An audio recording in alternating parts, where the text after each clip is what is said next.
Tragedy is not the end of your voice, it is the beginning of a deeper one.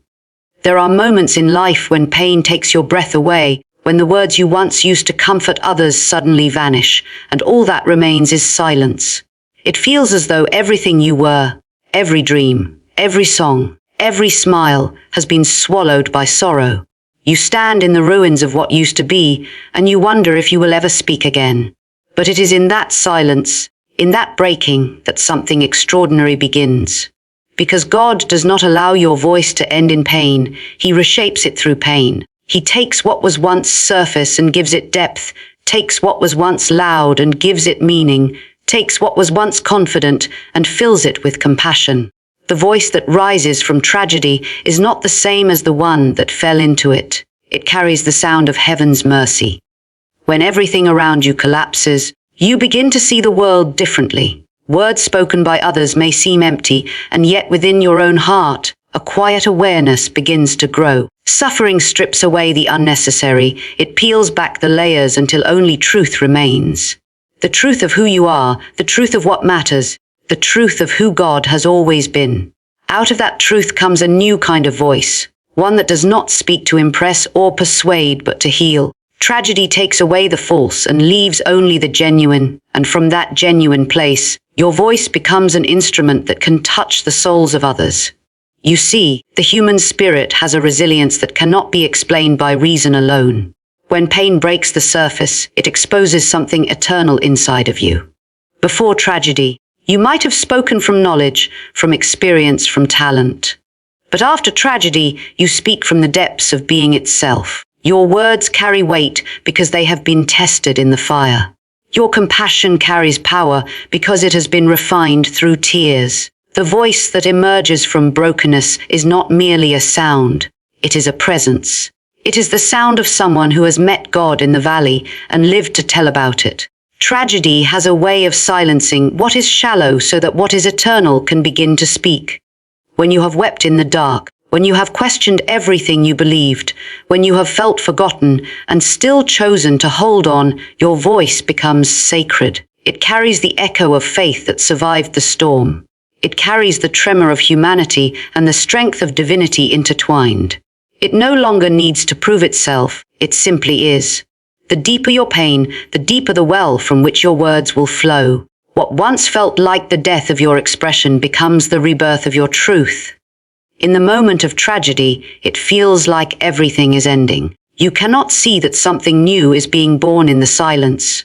God does not end your voice. He transforms it. He takes it through the crucible of suffering. And when it comes out on the other side, it carries the sound of redemption. There is an authenticity that cannot be manufactured, a tone that cannot be rehearsed, a depth that cannot be learned in comfort. That is the voice tragedy gives you, the one that reaches people not because it is polished, but because it is real. There is a mysterious beauty in the way pain softens the heart.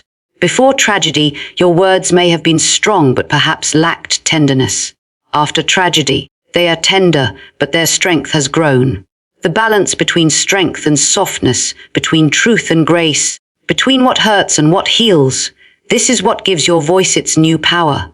It no longer speaks from pride, but from humility. It no longer speaks from certainty, but from trust.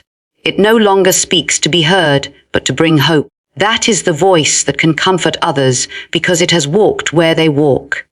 The voice that comes through tragedy carries the fragrance of empathy. It recognizes pain when it enters the room.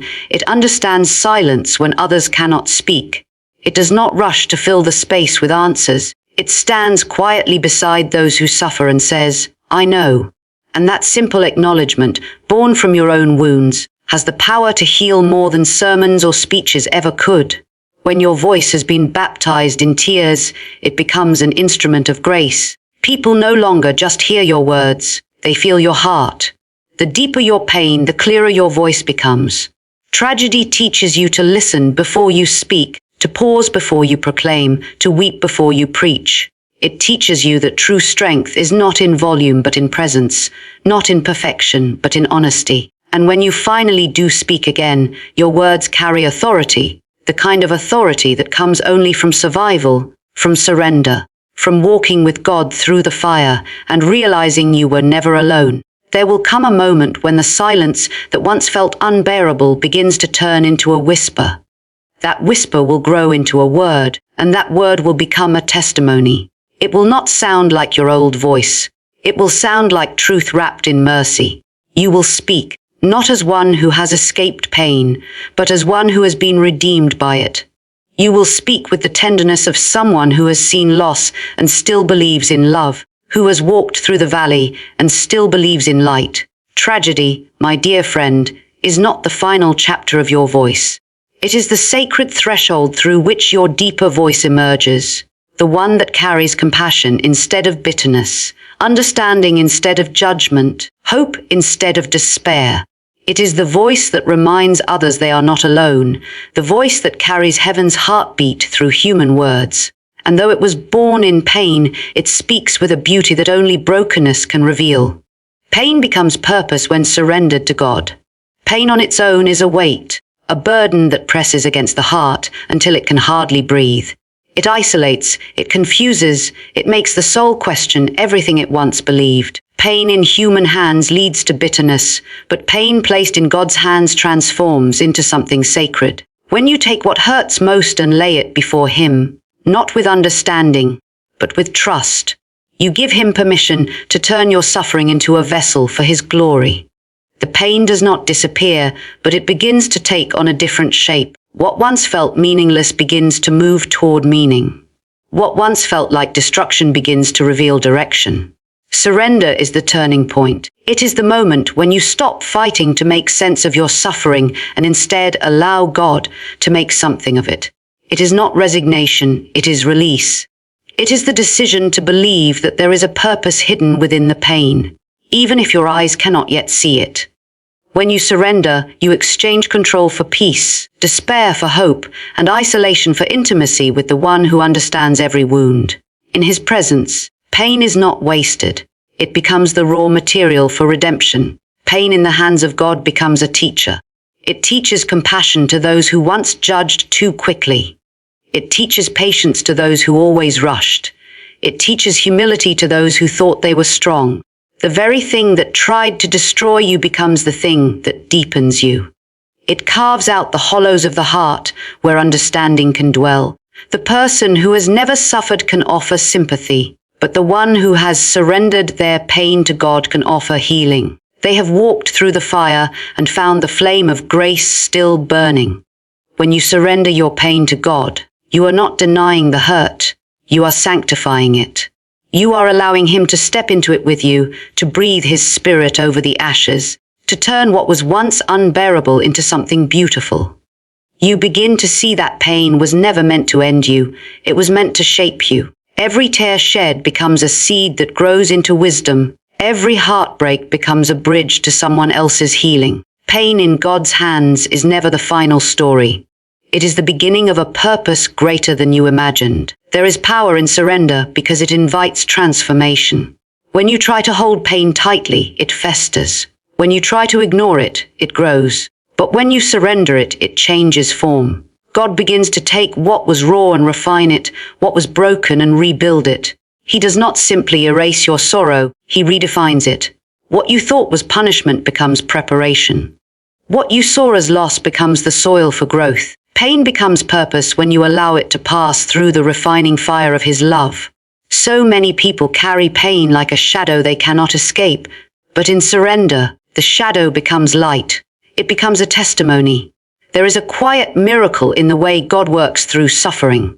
He does not rush it. He does not waste it. He redeems it piece by piece. Every moment you thought was meaningless becomes a thread in a greater design. Every wound becomes an opening through which His presence can flow. Pain that has been surrendered becomes the evidence of divine artistry. A life once shattered now shining through the cracks. Purpose born of pain carries a strength that cannot be learned in comfort. It gives you the ability to speak into the lives of others with authenticity. When you say, "I understand," it is not from theory, but from experience. When you offer hope, it is not from idealism, but from survival. Your pain becomes the bridge between your heart and the hearts of those who are still suffering. it becomes the language that reaches those who would never have listened otherwise. Through your wounds, others recognize their own, and in your healing, they begin to believe that healing is possible for them too. When you surrender pain to God, it becomes a place of encounter. You begin to see Him not just as a distant deity, but as a companion in the valley. You feel His presence in the moments when you thought you were alone. You realize that His strength was the reason you made it through. That realization births purpose. You understand that your life is not about avoiding pain, but about revealing His power through it. The deeper your pain, the greater the stage for His grace. The moments you thought were endings become the very soil from which your purpose grows. Pain surrendered becomes testimony. It tells the world that darkness did not win, that despair did not have the final word. It tells others that there is a way through the storm, that peace can be found even in the aftermath. The scars you carry become symbols of victory, not shame. Each one says, "I survived, and God was with me." And through those scars, others find courage to face their own pain. That is how pain becomes purpose. It multiplies hope through the lives it touches. The transformation of pain into purpose is not instant, it unfolds slowly, like dawn after the longest night. Each day you choose to trust, the light grows brighter. Each time you surrender, the weight becomes lighter. God uses the very thing that tried to silence you to make your voice stronger. He takes the ache of your heart and turns it into a calling. You begin to live differently, not to avoid suffering, but to redeem it. The pain that once broke you becomes the platform from which you lift others. The sorrow that once silenced you becomes the song that will never die. The broken heart speaks a language heaven understands. There are wounds so deep that no words can describe them, aches that live too far beneath the surface for human language to reach.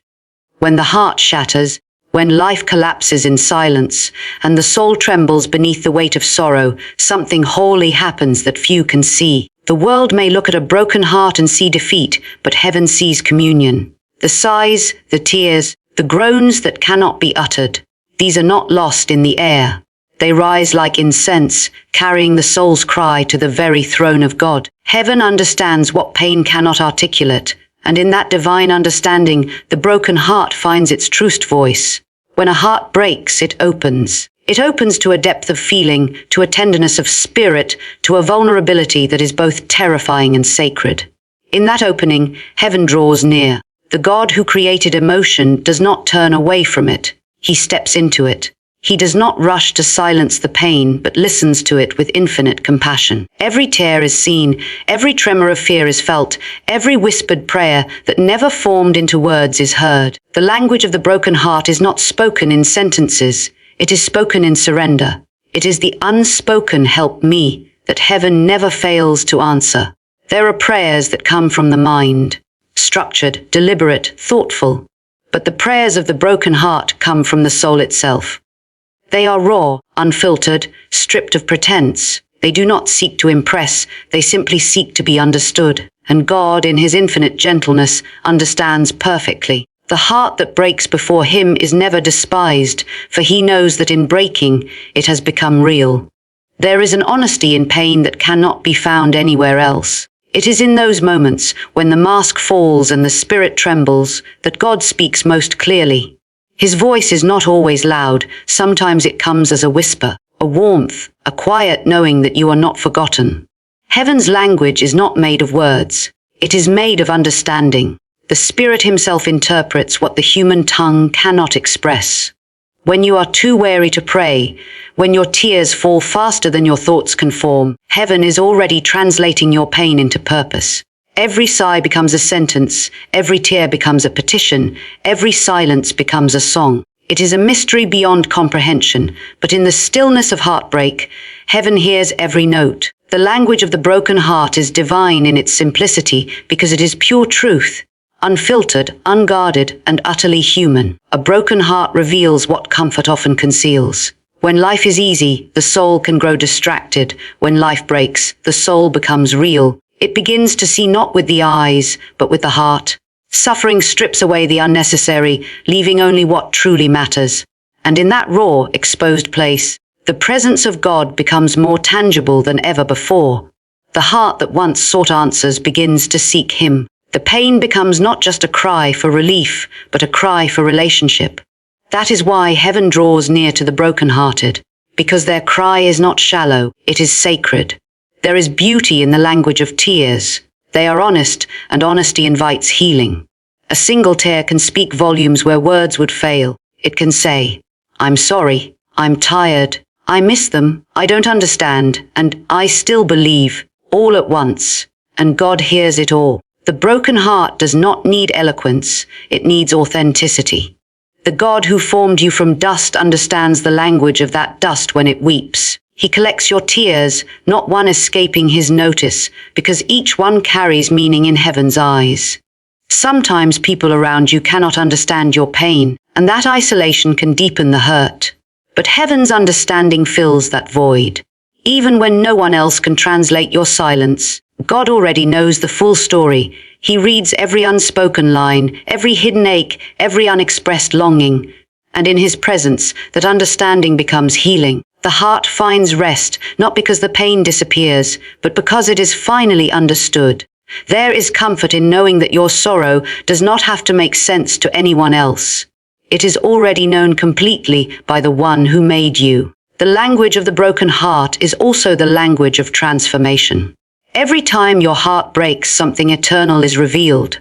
Pride breaks into humility, fear breaks into faith, independence breaks into intimacy with God. The pain that once silenced you becomes the very thing that deepens your connection to the divine. The heart that has been broken speaks differently. It speaks with gentleness, with wisdom, with empathy. It no longer seeks to be heard, it seeks to heal. It no longer speaks from theory, it speaks from encounter. Heaven understands the broken heart, not because it observes from afar, but because God Himself has known what it is to break. The heart of Christ was pierced, His soul was overwhelmed with sorrow, His tears fell in agony. And in those moments, heaven and humanity met in perfect understanding. When your heart breaks, it speaks the same language He once spoke in Gethsemane on Calvary, in every place where love met pain. That is why heaven understands.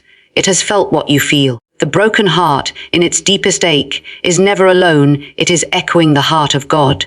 To speak the language of a broken heart is to speak truth without words. It is to let your pain become prayer, your silence become worship, your tears become testimony.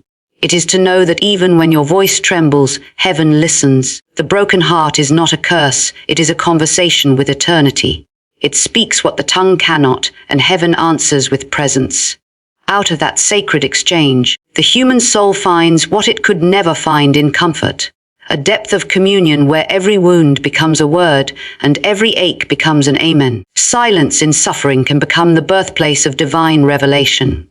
When pain enters a life, the natural instinct is to speak, to cry out, to question, to search for reasons and explanations.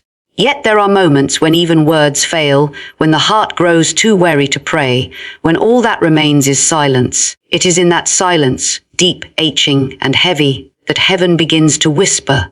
The noise of life fades, the distractions fall away, and what is left is the raw, unguarded soul standing before its Creator. In that sacred stillness, revelation begins to take form, not in grand displays or audible voices, but in the quiet realization that God is there. The silence of suffering is unlike any other silence. It is not peaceful at first. It is unsettling. It feels empty, lonely, even unbearable.